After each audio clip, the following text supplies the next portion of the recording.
I'm awfully troubled that some of my colleagues across the aisle who are so outspoken in their opposition to socialism and the Belt and Road Initiative seem to be so predisposed to policies that would direct our banks to invest in politically preferred industries or else. I apologize. I encourage you all to keep copies of The Wealth of Nations and send it to them if they get those letters and remind them how capitalism works.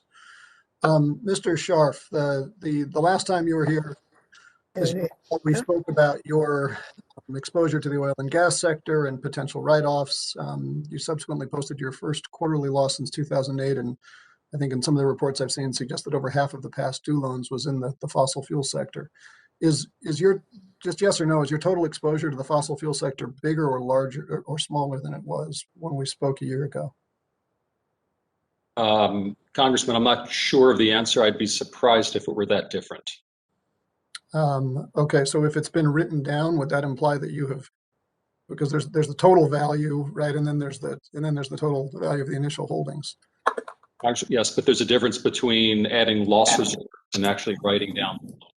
Certainly something we can get back to you on. Okay, well, I'd be interested in understanding.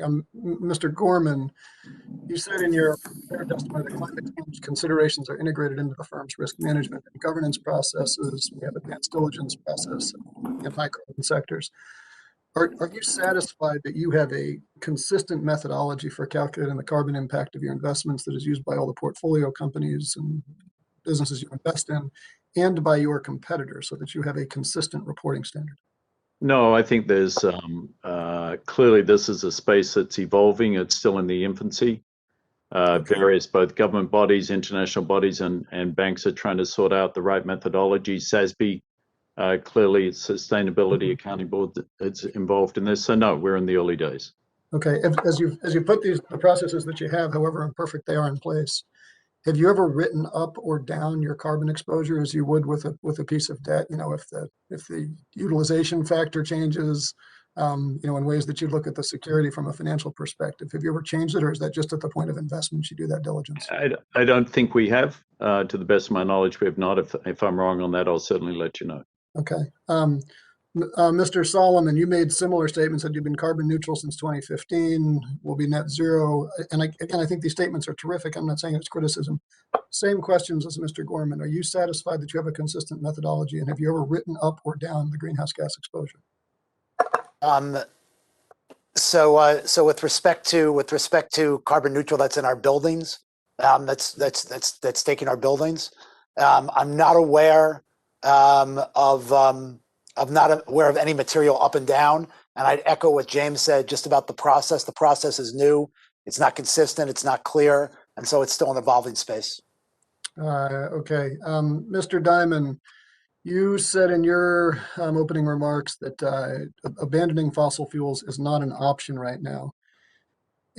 Over the suite of the investments you have in the fossil fuel space, you got senior debt, you got various levels of subordinated debt, presumably some equity.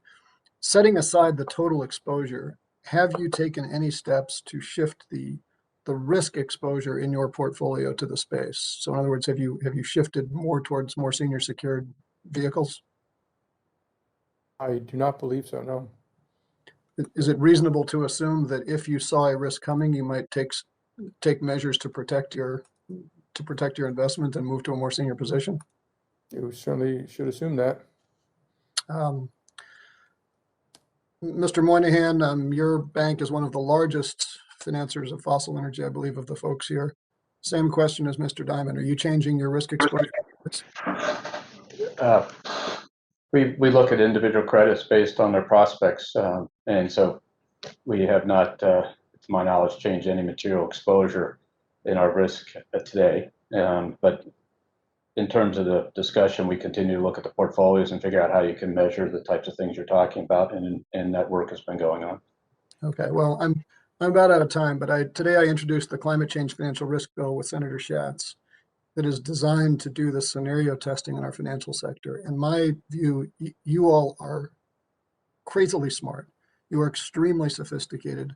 I have high confidence that your banks are probably going to be fine because you are the most sophisticated. And when you see these risks coming, you will find ways to offload them to other people in the financial sector who are not.